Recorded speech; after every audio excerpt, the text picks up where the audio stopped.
Hello, hello, and welcome to Smart Impressions. I'm Rachel, and we're connecting businesses one connection at a time. And this summer, we're talking all about strategic partnerships because I think it's the best way to help your business grow.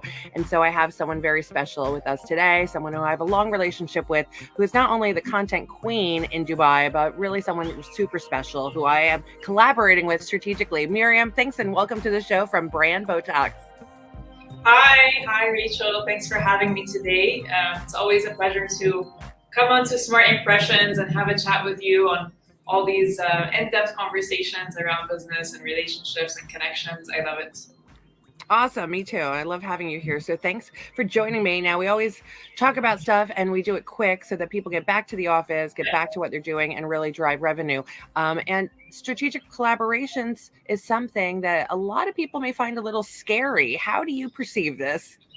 From my perspective, like I've been in business and in various aspects of marketing and agencies, and also client side, my own businesses. So I have a range of experiences in the business world or the working world. And I think strategic partnerships are actually quite essential to being successful in many ways because you can never do anything completely on your own.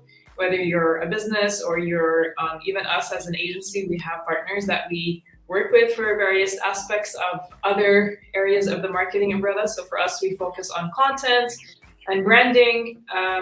But obviously, there are other areas. This is a whole universe. So it's hard to be specialized in all aspects of it. So for us, we focus on the content, creative content solutions for businesses and individuals. So it could be thought leaders or celebrities, influencers as well. And then branding is also a part of that. So the brand, everything from logo to the colors to the story around it as well. But then, if a client of ours needs, let's say, paid advertising solutions, or they need something that's a bit more niche or specific that's not in our scope, then obviously it's great to be able to suggest our strategic partners to support them. I think one of the pain points in business, which I'm sure you're aware of, Rachel, is finding people that you can rely on, that are professional, and that also can deliver what you're looking for. I think, when you can offer that solution for your clients, that's just that's wonderful in and of itself. That's already a huge kind of pain point or challenge kind of taken off the board. So yeah, I believe in them. I think finding them is also another journey, and there's a give and take, and there's a trial and an error, And also for us as the brand Botox, we are also strategic partners for our clients in a way. Like let's say if they don't have social media in house, then we offer that solution to be their social media arm and take over their content A to Z, even train the teams, hire teams for them if needed. So like there's so many ways that can function and operate, right? But I think, finding what's aligned and synergistic with what you're doing. So I think a lot of people make mistakes about taking on everything and not focusing on what they're really good at, and that's where they fail and let people down, and then clients are not happy and all. So it's really good to know what you're good at, where you're not so good at, so that you can fill in maybe those gaps with strategic partners. I love that. Okay, let's back up a little. You gave me a lot of good stuff there. Yeah, sorry, it's like boom, strategic partnerships. I love it though. Because I mean, the first thing is let's start with like where you start. Where do you even start? Because, for example, our services, we service clients that need to sell better, right? Selling has a lot of aspects of it, but then I look at holistically what people are doing and communicating digitally online. I don't work on social, but for me, if someone is having a very inadequate content strategy, you're the right partner. I bring in, I have a relationship with you. I say, hey, Brand Botox does this. I trust them. I have experience with them. And you come in and you help them. So then we come in as a team, which gives us a lot of power together. Right. Yeah. But and the advantage there is really like, hey, I don't offer that service, but I know someone that's amazing, that's great, that I could stand behind and I trust, that could really help fulfill the needs that you require, and it becomes like you're more of like a 360 solution without really having that business arm, just really having a relationship.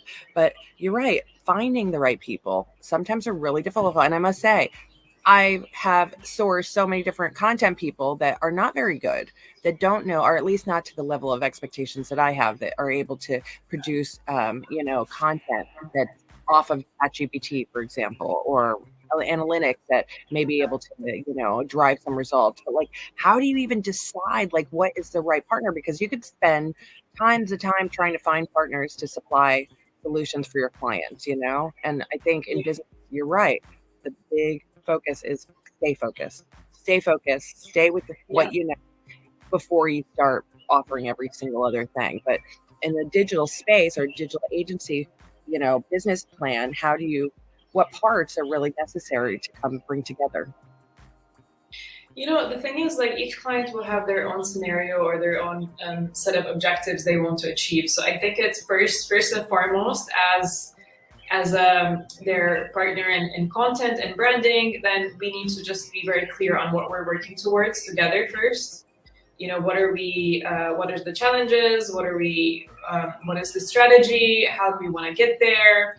So once we have that in place, then I feel like, okay, then if there are other gaps there or other solutions that would add to that maybe we're not necessarily providing as a brand Botox, but our strategic partners have that, then we could bring them in as a full service solution. But I think it depends, it's a case by case basis, right? So every client will have a slightly different solution that's required. But I think first and foremost, as a business, you should be super clear on what you're offering, and also what is your quality level that you're wanting to maintain. So that's I think so important from the get-go, because then you can manage client expectations, you can manage your strategic partner expectations as well, because I feel like if you're going to bring them into a project, then they need to be aligned, and you're going to be the one to support that alignment, right? So Yeah. I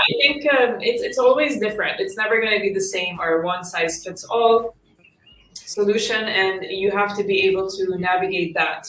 So after 20 years of working in various aspects of the field, then I think you kind of hone in your radar or your navigation system, so you can kind of understand, is this the right client also for me, and also can we provide the solutions they're looking for, and if not, then maybe XYZ is better, or yes, this is the right partnership and let's do this, and here is some other solutions we can provide as well if required. So it just really depends. Sometimes it's not required, sometimes it is. So just It case by case. varies. Yeah, Yeah. exactly. Yeah. Well, I mean, topic of today's show is all about strategic collaborations around creative content, and I said it before, I'm going to say it again. You are the creative queen. I love some of the stuff that you come up with for brands, and really creative, especially when it comes to video content. Really, it's a 360 kind of engagement for your senses, and all we're missing is smell potentially, but Yeah. it's really, it's captivating. So when you're dealing with content and clients, what are some of the areas, just from a visibility? We may have content creators on the call that in the community listening, they may have some questions, and I invite them to ask any questions it may have around what are the opportunities around strategic collaborations. Like, why, besides being resourceful for a client, what are the other values really and opportunities that you have in your profession currently?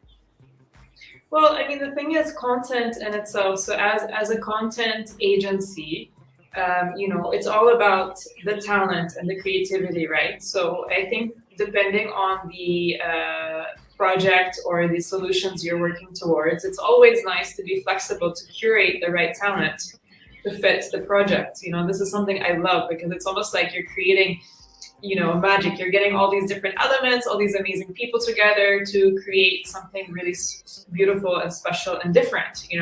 That's the whole beauty of being creative. It's always going to be different, and something tailor-made to what you need.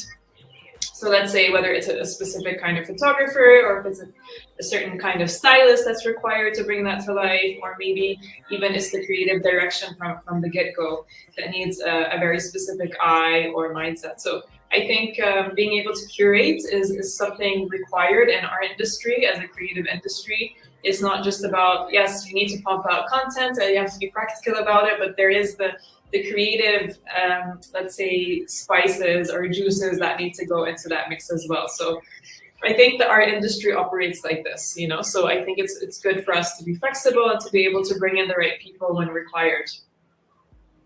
Absolutely. There's no doubt. And I mean, there's so many different aspects of it. Like you said, you got the stylist, you got the videographer, you got the other parts just from your deliverables to a client that you need to work with.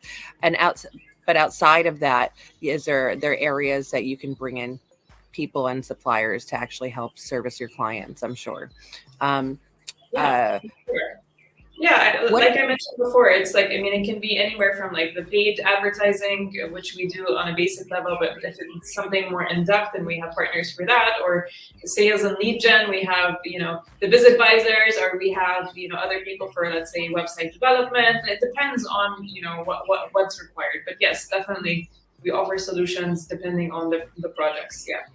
Right. And those relationships, they don't come overnight. I mean, there takes time, right, to build these relationships, because I think one of the fears around this is, how do I decide the right person to work with? And, oh, wait, do I bring them into a relationship with a client at the beginning without experiencing them and really understanding what they can do?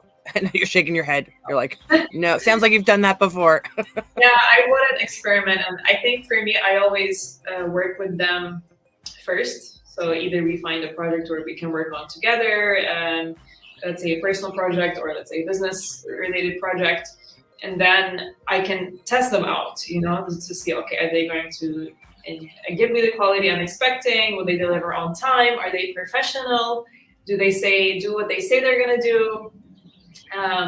That's so important to kind of have those teething issues sorted out. Also, any contractual agreements you want to have beforehand, because it also can get a bit messy sometimes when there's misunderstandings about, oh, okay, but, I brought this client in, and then this is more in the business side of things. But it's always good to have clear, honest conversations, have some experience together before you start suggesting or recommending them to clients, because it also impacts your reputation as a person, but also as a business. So you want to make sure that, you can always maintain a positive experience and outcome for all the client work. So I wouldn't just throw someone in the mix just because it's a bit dangerous. Yeah. Okay. So beware, there could be problems. It's a 50-50 chance, right? I don't know if you're a gambler, but it could go wrong or it could go right. And it really is, a little too risky to even experiment with a client. Yeah. I mean, you never know. Right? I mean, just recently I had an experience with a designer that I had hired for a specific project. And then, we had gone through a few rounds of things, and then in the middle of it, she just like disappears. She's like, peace out.